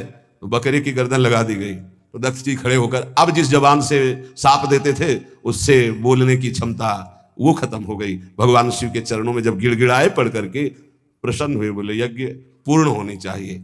भगवान शिव की कृपा से यज्ञ पूर्ण हुई। इधर अंबाजी भगवान शिव से विलग होकर अपने शरीर को भस्म किया, हिमालय के यहां जाकर के पार्वती जी के रूप में प्रकट हुए। हिमालय पुत्री पार्वती बाल्यावस्था से ही निरंतर ध्यानस्थ रहना शिव अनुराग में। जब किशोर अवस्था हुई, किसी से कोई संभाषण नहीं करती थी माता जी, हर समय भगवान शिव के ध्यान में निमग्न रहना, कठोर तप करना शुरू कर दिया। जो बिल्व पत्र सूख कर गिर जाते थे, माता जी उसको अपने मुख में रख करके पा लेती। एक बिल्व पत्र, अपर्णा, शरीर सूखने लगा। माता जी का नाम अपर्णा। भारी तपस्या। भगवान शंकर को एकदम बोध हुआ कि सती का जन्म पार्वती के रूप में हिमालय के यहां हो चुका है और वो हमारे लिए कठिन तपस्या कर रही है। तो सप्त ऋषियों को बुलाया और उनसे कहा कि जाओ इनके प्रेम की परीक्षा लो। जानते हैं, सब कुछ जानते हुए भी ये होता है। जैसे लोग कहते हैं भगवान जानते हैं अपने भक्त को, तो परीक्षा क्यों लेते हैं। तो पढ़ाया तो टीचर ने ही है, तो सालाना परीक्षा तो होगी ही कि तुम क्या पढ़े हो। ऐसे ही तुम्हारे प्रेम की परीक्षा होगी। तुम हरि को चाहते हो या हरि की रची हुई माया को। हरि की हुई रची हुई माया में आकर्षित हो गए तो जीरो आ जाएगा। और हरि की तरफ देखते रहे, माया से बच गए तो नंबर आ जाएंगे। 100 के 100 आते हैं, यहाँ 98-96 नहीं आते। 2 ही चैप्टर हैं, हरि पसंद कर रहे हो या हरि की माया। हर भक्त के सामने आता है, तो प्रायः लड्डू ही खाने को मिलता है। बचता वही है जो मामे वे प्रपद्यन्ते माया में तम तरंती थे, केवल हरि। पार्वती पहि जाई तुम प्रेम परीक्षा लेहु, गिरि पेरि पठयहु भवन दूरी करेहु संदेहु। हे सप्त ऋषियों, जाओ हमारी आज्ञा है, पार्वती की प्रेम की परीक्षा लो, यदि पास हो जाए तो उनको तपस्या से निवृत्त करो। बोलो महादेव जी प्राप्त हो जाएंगे, जाओ भवन को चली जाओ, तपस्या की आवश्यकता नहीं। ऋषियों ने जाकर के पार्वती जी को देखा, मानो मूर्तिमान तपस्या विराजमान हो, अस्तिमात्र हुए रहे शरीर, सूखे पत्ते बिल्व के। मुनि बोले, हिमांचल नंदिनी, इतना कठोर क्या प्राप्त करना चाहती हो? किसकी आराधना कर रहे हो? तुम्हारा लक्ष्य क्या है? यदि हम सुनने के अधिकारी हों तो आप कृपा करके बता सकती हैं। पार्वती जी ने कहा, मन बड़ा सकुचाता है आपसे ये बताने में, आप लोग कहीं मेरी हंसी ना उड़ा दें जो मेरा लक्ष्य है। मैंने भी बहुत सिखाने की कोशिश की, लेकिन मेरा मन नहीं मान रहा, हठ पकड़ लिया है। क्योंकि मेरे गुरुदेव ने मुझे जो आकर के बचपन में बता दिया, मैं वही हृदय से स्वीकार कर ली। मनु हठ परा सुनई न सिखावा, चहत बारी पर भीति उठावा।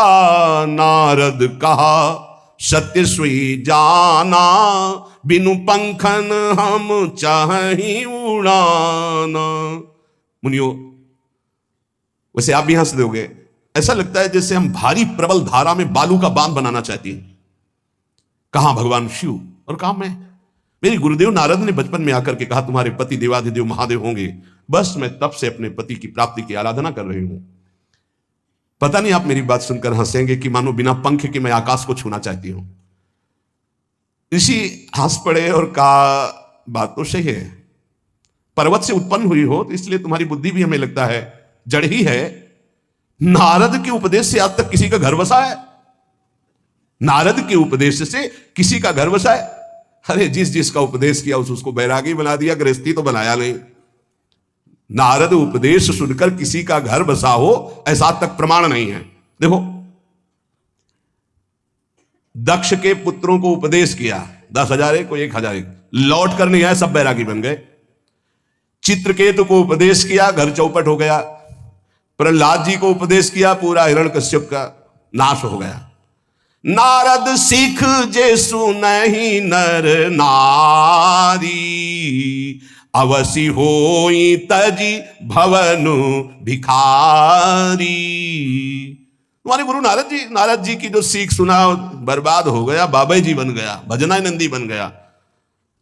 वैसे हम बताएं, नारद जी हैं बड़े कपटी, ऊपर से साधु का चिन्ह, अंदर से कपट। क्या कपट? उसके संसार का नाश कर देते हैं, भगवान से जोड़ देते हैं।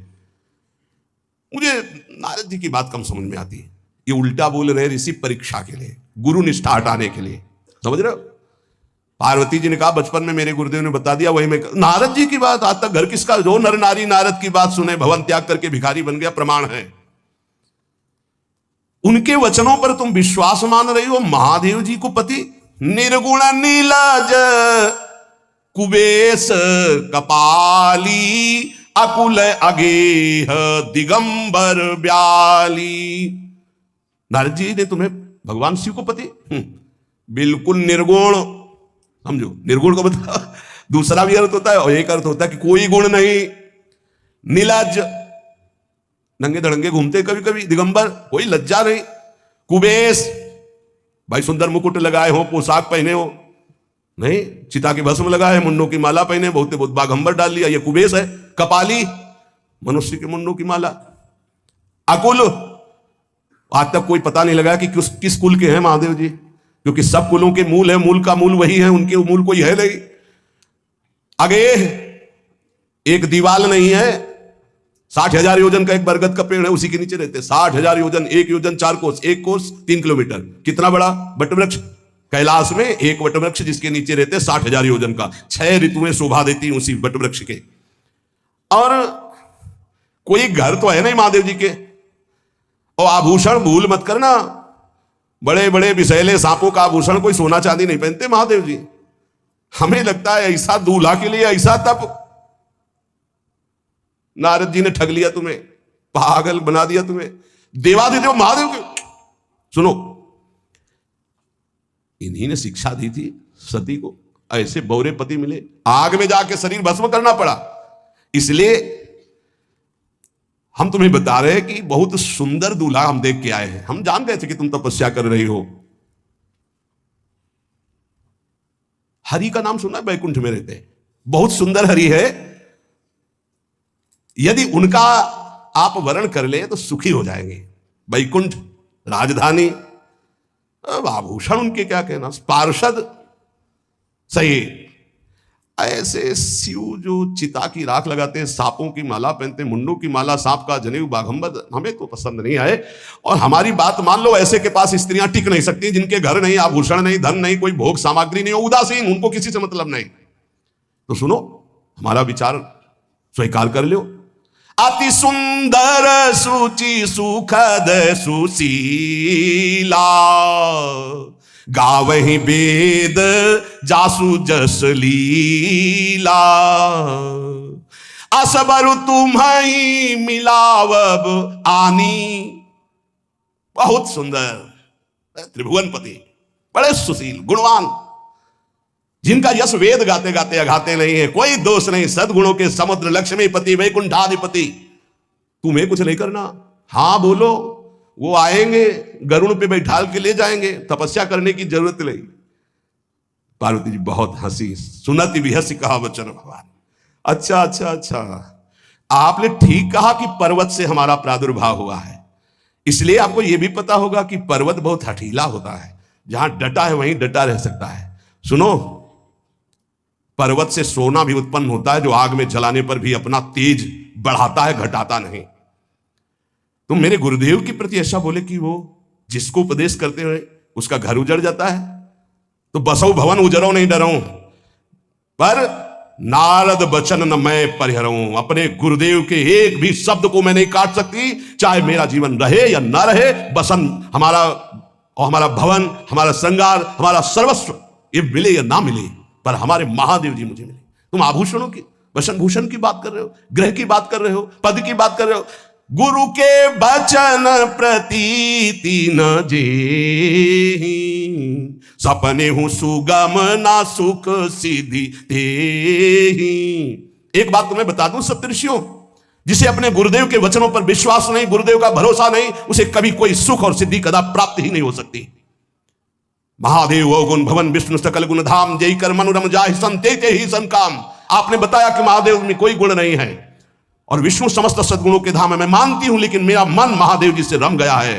अब तो केवल महादेव जी, पहले मिलते हो सलाह करते तो तुम्हारी बात सुनती, अब तो गुरुदेव नारद जी ने जो उपदेश किया वही मैं करूंगी। अब मैं जन्म संभुहित हारा, को गुण दूषण करे विचारा। ये इष्ट निष्ठा होनी चाहिए। अब तो हमारा जन्म आराध्य देव के लिए, अब कौन गुण दोष का चिंतन करे। जन्म कोटि लग रगर हमारी, बरऊ शंभुनता रहूं कुमारी। करोड़ जन्म लूंगी, अगर इस जन्म में महादेव जी ने मिले तो करोड़ जन्म लूंगी, हर जन्म तब करूंगी, पर हमारे प्रीतम होंगे महादेव, पति होंगे महादेव। तजऊ न नारद कर उपदेशु, आप कहीं सत बार महेशु। हजार बार आकर के, सैकड़ों बार आकर महादेव जी भी कहें कि अपने गुरुदेव के वचन छोड़ दो, तो मैं अपने गुरुदेव के वचनों का त्याग करने वाली नहीं। आप जा सकते हैं, बहुत जगत में कुंवारी कन्याएं और कुंवारे वर हैं, उनका ब्याह करा दीजिए। मेरी तो केवल एक ही बात रहेगी, हर जन्म महादेव जी के लिए। समस्त सप्तऋषियों ने साष्टांग दंडवत की और कहा, जगदम्बा आप नित्य शिव की अर्धांगिनी, भगवान शिव ने ही मुझे भेजा था आपकी परीक्षा के लिए, जाओ। भगवान शिव सब जान रहे हैं, ब्याह पक्का, अब आपको तप करने की जरूरत नहीं है। तुम माया भगवान शिव, सकल जगत पितुमात, नाई चरण सिर मुनि चले, पुनि पुनि हर्षत गात। प्रणाम करके सप्तऋषि गए, हिमांचल से कहा सादर अपनी कन्या को लिवा लाओ और ब्याह की तैयारियां शुरू करो। महादेव जी ब्याह के लिए पहले से ही राजी हैं और समस्त देवता ब्रह्मा जी आज उनके पास जा रहे हैं प्रार्थना करने के लिए।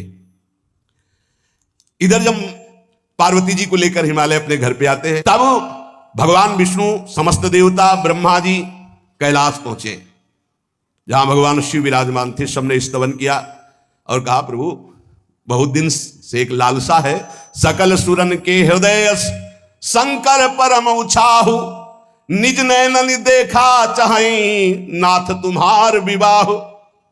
भगवान विष्णु ब्रह्मा जी समस्त देवताओं ने कहा प्रभु हम सबके मन में एक उत्साह है, आप दूल्हा हो, हम सब बराती हो, आपका विवाह देखना चाहते हैं। प्रभु ये उत्सव देख ले तो हमारा जीवन सार्थक हो गया, आप हां बोलो। कामदेव के मद को चूर करने वाले आपको दूल्हा रूप में देखना चाहते हैं हम सब। स्वामी का स्वभाव होता है सेवक को सुख देना। पार्वती जी ने अपार तप किया है आपके लिए, आप उनको अंगीकार कीजिए। भगवान विष्णु ब्रह्मा जी की प्रार्थना सुन करके भगवान शिव जी ने कहा तथास्तु, ठीक है ब्याह पक्का। देवताओं ने नगाड़े बजाए, फूलों की वर्षा होने लगी, देवाधिदेव महादेव की जय के नारे कैलाश में गूंजने लगे।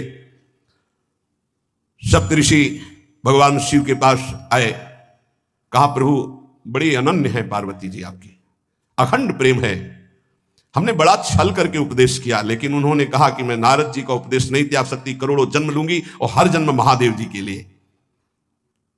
भगवान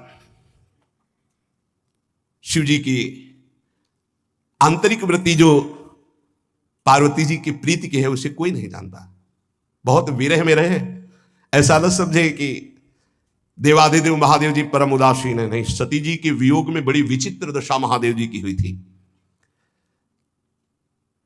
सप्तऋषि फिर गए पार्वती जी के पास और कहा भी बीच में घटना घट गई, कामदेव गया था, महादेव जी की समाधि को भंग किया तो महादेव जी ने कामदेव को भस्म कर दिया, तो ब्याह का मतलब क्या रह गया। भवानी ने कहा तो तुम क्या अभी तक भगवान शिव को काम युक्त देखते थे क्या? क्या तुम समझते हो तुम्हारे जान काम अब जा रहा, अरे अब लगे शंभु रहे सभी कारा, तुम्हारी नजर में अभी तक भगवान भिखारी थे और अब काम को भस्म किया है। अरे हमने भगवान शिव की आराधना की, हमरे जानी सदा शिव जोगी, अज अनवद्य अकामो अभोगी। मैंने तो शिव को सदा ही योग संपन्न ब्रह्मबोध देखा है। वचन और कर्म से मन से मैंने यदि भगवान शिव को अपना स्वामी माना है, योगी, अजन्मा, अनिंद्य, काम रहित, भोगहीन, तो निश्चित मुझे प्राप्त होंगे। भगवान शिव के पास फिर सप्तऋषि गए, बोले प्रभु गजब की निष्ठा है, केवल आपके प्रति प्रेम है। ब्रह्मा जी ने लगन रची, सप्तऋषियों को बुलाया और कहा ब्याह दोनों तरफ, ये लड़की पक्ष की लगन, ये वर पक्ष की लगन। ब्याह तय हो गया, दिन नक्षत्र घड़ी, नगाड़े बजने लगे देवताओं के लिए, सुमन वृष्टि हुई।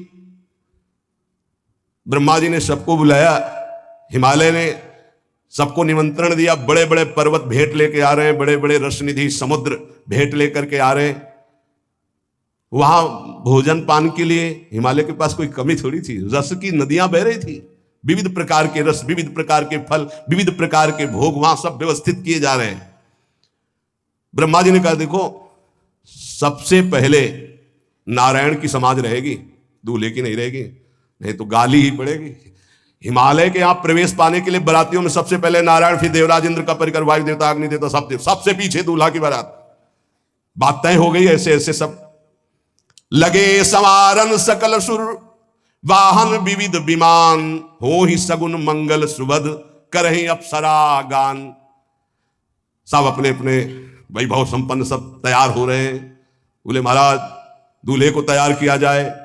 शिव ही शंभुगन करहि सिंगारा, जटा मुकुट अहि मोर संवारा, कुंडल कंकन पहिरे ब्याला, तन विभूति पट के हरि छाला, शशि ललाट सुंदर सिर गंगा, नयन तीन उपवीत भुजंगा, गरल कंठ उर नर सिर माला, अशिव वेश शिव धाम कृपाला, कर त्रिशूल अरु डमरु बिराजा, चले बसा चढ़ी बाजही बाजा, देखी शिवही सुरत्रिय मुस्काही,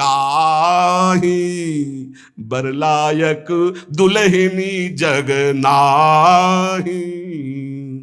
दूल्हे की तैयारी हो रही भाई, चिता की भस्म, चिता की भस्म, जैसे पाउडर ले लेगा पहले चिता की भस्म लगाई गई, अब जटाएं बांधी गई। जटा ऐसे त्रिभुवन का विनाश जब करना होता, जटा खोलकर जब तांडव करते तो कोई नहीं बचता।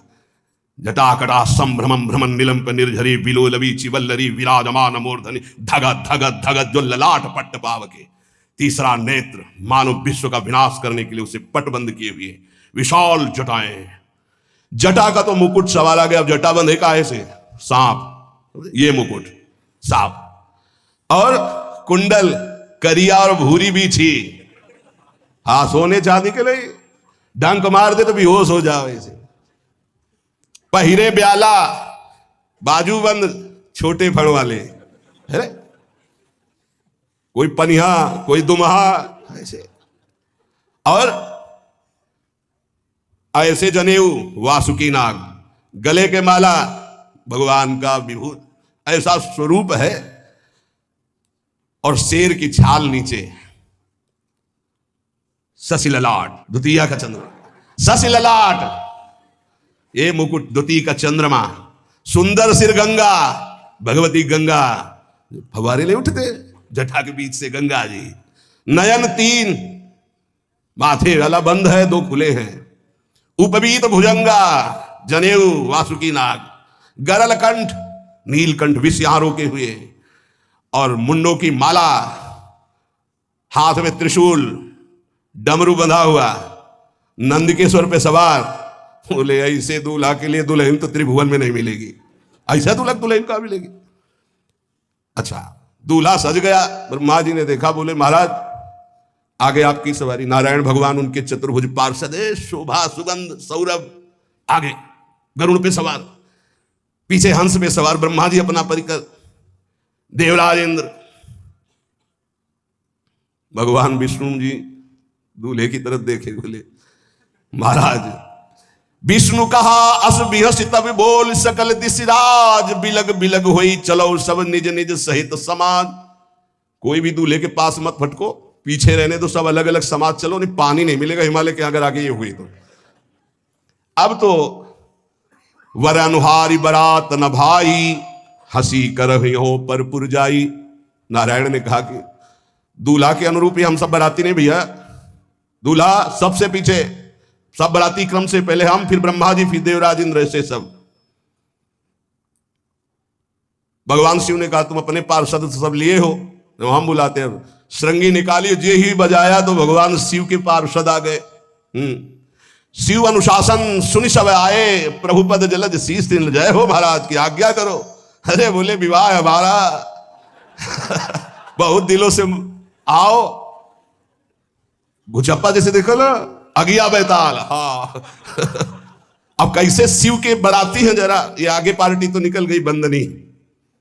ये जो भगवान शिव ने बुलाया बरातियों को, अपने साथियों को, को मुखहीन विपुल मुख काहू, बिनु पद कर को बहुपद बाहू, विपुल नयन को नयन विहीना, रिष्ट पुष्ट को अति तन खीना। किसी के एक को मुख नहीं, केवल मांसई का पिंड है, और किसी के पूरे शरीर में मुख ही मुख है। किसी के एक भी हाथ पैर नहीं है, लुढ़कता चल रहा है, और किसी के बहुत से हाथ पैर हैं। किसी के नेत्र नहीं है, किसी के बहुत नेत्र हैं, बड़ा विचित्र। किसी के हड्डी हड्डी है तो कोई बहुत मोटा है, कोई बहुत पतला है। तनखीन को अति पीन, पावन को अपावन, गति धरे भूषण कराल कपाल कर, सब सद्य सोनित तन भरे। खरस्वान सुअर सुकाल मुख गण भेष, अगणित को गने बहु जिनस प्रेत पिशाच, जोगी जमात वर्णत नहीं बने। पिशाचिनी खून लपेटे नाच रहे, भगवान शिव का विवाह। और भूत और किसी के सुअर के मुंह, किसी के कुत्ता के मुंह, किसी के गधा के मुंह, बड़ा विचित्र भेष भगवान के शिव के पास। नाच ही गावे गीत, कौन अप्सरा गंधर्व नहीं, परम तरंगी भूत हो, ऐसे बच रहा है। ये गान हो रहा, हड्डी हड्डी है भूत की, भगवान शिव के सामने नाच रहा है, गा रहा। कैसा शोभा होगी, खून लपेटे पिशाचनी, अगिया बैताल, रोड लाइट, अगिया बैताल, भगवान शिव की बारात। भूत प्रेत बड़े मौजियल, स्वामी का विवाह हो रहा है, खूब छिलक कर नाच रहे, देख ले तो मूर्छा आ जाए। अब बनी है बारात, तो जस दूल्हा तस बनी बराता। बाजा कौन बाज रहा है?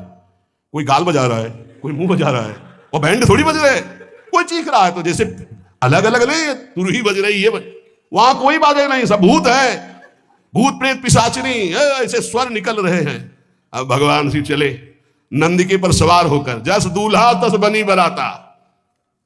हिमालय बड़े उत्सव में है, देवाधिदेव महादेव जी की महिमा हिमालय की पत्नी से नारद जी ने सब सुना रखी है। अब तो जितने भी सुंदर सुंदर सब पदार्थ, सब व्यवस्थाएं, सब किए, हाथ जोड़े खड़े हैं।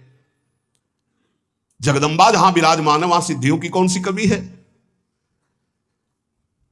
ये हुआ कि जय हो बारात पधार रही है, सामवेद का गान करते हुए गरुड़ पर विराजमान भगवान नारायण।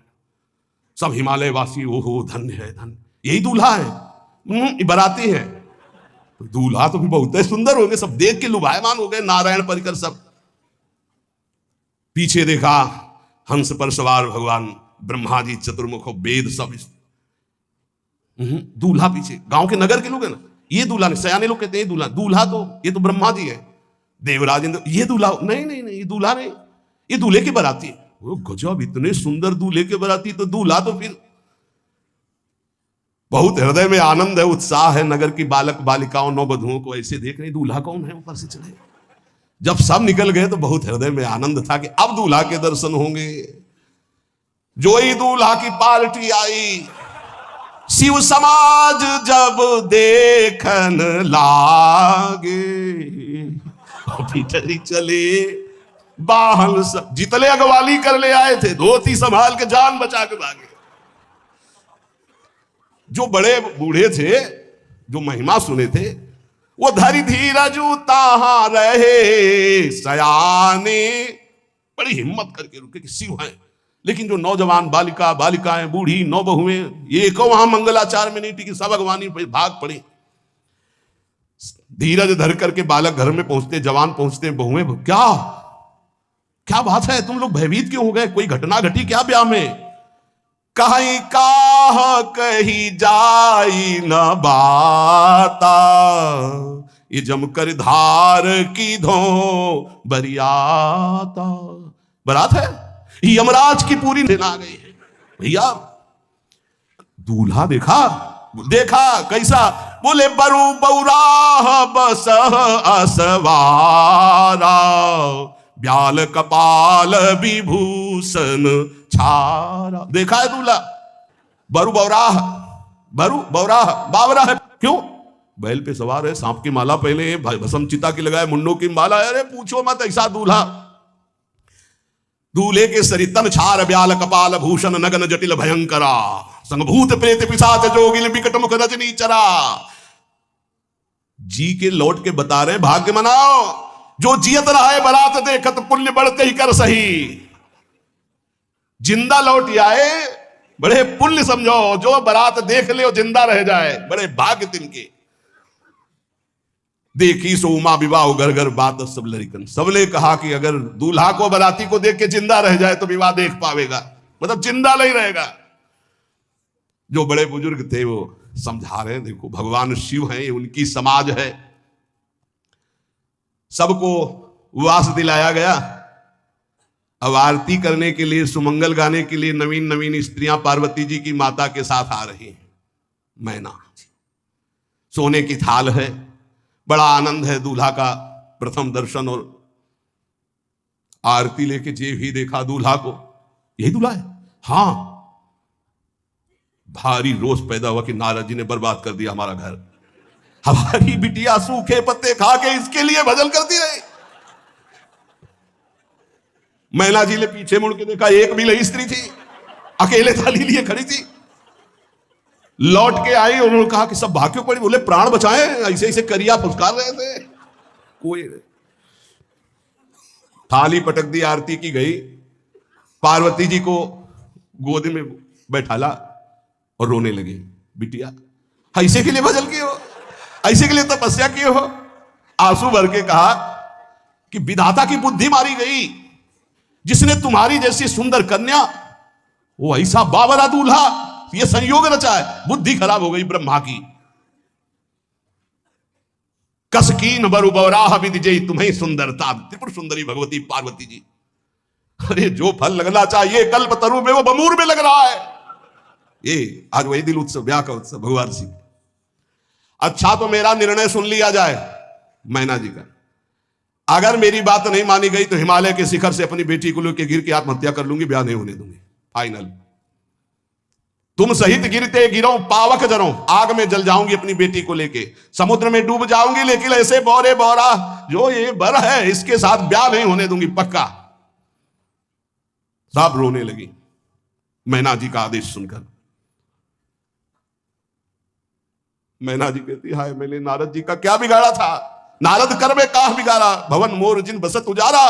कितना बढ़िया सब चल रहा था, बेटी को उपदेश किया कि वर तुम्हारे शिव देवाधिदेव महादेव, बर्बाद कर दिया सब। ऐसा दूल्हा, सच्ची मैं ठगी गई नारद जी के द्वारा, पर अब अपना घर बर्बाद नहीं होने दूंगी।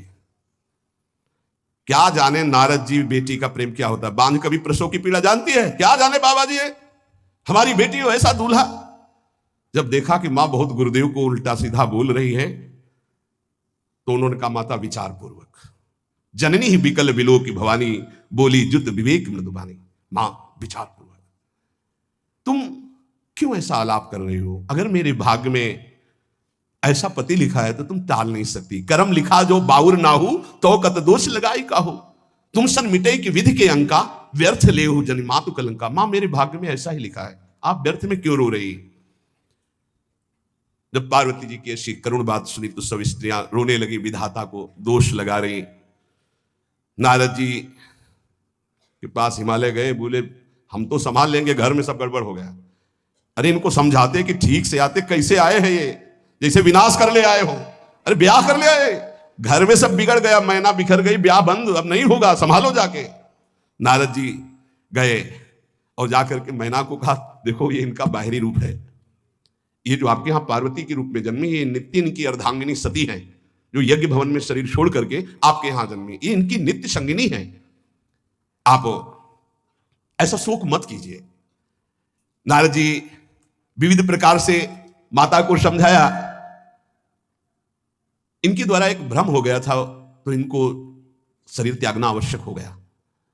जब भगवान श्री राम सिया जी के लिए हे खग हे मृग हे मधुकर श्रेणी तुम देखी सीता मृग नैनी ऐसा पुकार रहे तो भगवान शिव ने प्रणाम किया और सती जी के मन में संशय हुआ। सती जी ने सीतावेश धारण किया। जब भगवान शिव ने जाना तो उसी समय त्याग कर दिया था कि अर्धांगिनी रूप में अब कभी स्वीकार नहीं करो, क्योंकि पूज्य माता का रूप आपने धारण किया। तो मूल बात यह थी, इसीलिए योगाग्नि में जाकर शरीर को भस्म कर दिया और आपके यहाँ पार्वती जी के रूप में जन्मी है।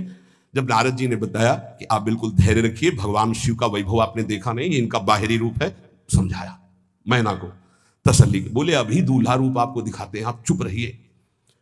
तब मैना के हृदय में कुछ शांति हुई। जितने गांव के नगर के सब लोग थे सबको सूचना पहुंची, डरो मत, भगवान शिव है, ये लीला कर रहे हैं। अभी नारद जी गए और बोले विवाह करना है कि नहीं करना, शंकर जी से कहा। बोले आए इसीलिए, बोले ये सब बंद करो आप, ये रूप से विवाह होता है, वह हमारी सारी जो बिचौलिया में पिट रहे हैं हम, उधर जाओ तो उधर, ये रूप हटाओ। बोले कौन सा रूप धारण करें, दूल्हा रूप धारण करो। भगवान शिव ने जे भी, बहुत सुंदर शिव है, कर्पूर गौरम जैसे चिदानंद, 16 वर्ष की अवस्था, हाथ में दर्पण और अद्भुत मुकुट धारण किए हुए, जटाएं ढकी हुई, गौरवर्ण, वो सुंदर रूप जो देखे सो मोहित हो जाए। ध्याये नित्यम महेशम रजति किरणिभम चारु चंद्रावतन सम। कैसा सौंदर्य रूप महादेव जी का। चलो अब जो जेवनार के लिए सब शुभ नववधुएं सब मैना जी को बुलाया, देखो दूल्हा आ रहे हैं, एक एक कदम ऐसे चल रहे, संभाल संभाल के जैसे चलना सीख रहे हो। तांडव करने वाले चरण है, पर नारद जी ने तो अब नहीं, नव किशोर अवस्था, हाथ में दर्पण, वो सुंदर रूप भगवान शिव का, एक एक कदम बारात में जो देखे सो मोहित। मैना ने कहा हो अहो भाग्य, ऐसे दूल्हा। बोले वही हैं जो नंदी पे सवार थे, इनके स्वरूप को जानना बड़ा कठिन है। अब जो सुंदर जेवनार भी बरातियों के साथ भगवान शंकर की बड़े मधुर गीत गाए जा रहे हैं। मुनियों ने फिर हिमवान को लगन पत्रिका सुनाई। विवाह का ठीक समय देख करके समस्त देवता और वेद स्वयं मूर्तिमान होकर वेद उच्चारण कर रहे हैं। भगवान शिव का पाणी ग्रहण संस्कार हो रहा है। पार्वती जी जब श्रृंगार करके सभा में आई ब्याह मंडप पे, तो कोई ऐसा नहीं था जो देखकर मोहित ना हो गया हो। त्रिपुर सुंदरी अम्बा है, लेकिन सब ने उनके श्री चरणों में सर झुकाया, क्योंकि जगदात्मा महेश पुरारी जगदम्बिका जानी भव भामा सुरन मनन मन कीन प्रणाम। ऐसा सुंदर रूप अम्बा जी का, त्रिपुर सुंदरी है। जब वो दुल्हन रूप में पधारी, कोई भी ऐसा नहीं था जो एक बार देखकर मोहित न हो, पर सब श्री चरणों में, क्योंकि जगदम्बिका है, भगवान शिव की आद्या शक्ति है। सुंदरता मर्जाद भवानी जाय न कोटि बदन बखानी। करोड़ों मुखों से यदि वर्णन हो तो इस समय जो पार्वती जी का सुंदर रूप है, नव किशोरी और दुल्हन रूप, पार्श्व में बैठे अत्यंत सुकुमार, कपूर और चांदी की तरह गौर वर्ण, एकदम तेजोमय, विशाल नेत्र, स्वर्ण आदि के आभूषण, कहीं कोई एक बिच्छू सर्प कुछ नहीं, बिल्कुल नव किशोर राजकुमार स्वरूप भगवान शिव पार्वती का मन रूपी भौरा शिव जी के रूप को देखकर लुभायमान हो रहा है। आज्ञा भई ब्याह प्रारंभ हो। आश्चर्य की बात, गणेश जी का पूजन सबसे शुरू हुआ। लियो, मुनि अनुशासन गणपति पूजे शंभु भवानी, गणानान्त्वा गणपति गंघवामहे प्रियानान्त्वा प्रिय। लियो, बोले गणेश जी पार्वती जी के मतलब पुत्र का भावातल कि वो जब उट्टन लगा रही थी उसी से ये आदि गणेश है, ये आद्य गणेश है। जैसे आदि ब्रह्म, जैसे आदि ब्रह्म स्वरूप ये गणेश है। भगवान शिव और पार्वती जी ने प्रथम गणपति पूजन किया।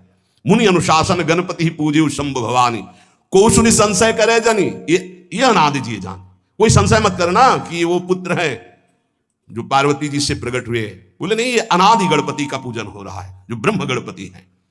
जस विवाह कै विधि श्रुति गाई, महामुनिन सो सब करवाई, गही गिरीश कुश कन्या पानी, भवई समर्पी जानी भवानी। पाणी ग्रहण संस्कार किया, कन्यादान, ये बहुत बड़ा गृहस्थ धर्म में परम पावन है। देखो, जो हमारी पूर्व धर्म मर्यादा की संस्कृति कितनी पावन संस्कृति है, जिसको आज हम भूलते चले जा रहे हैं, मनमानी आचरण करते चले जा रहे हैं। इसलिए गृहस्थ भी सुख में नहीं रह गया है।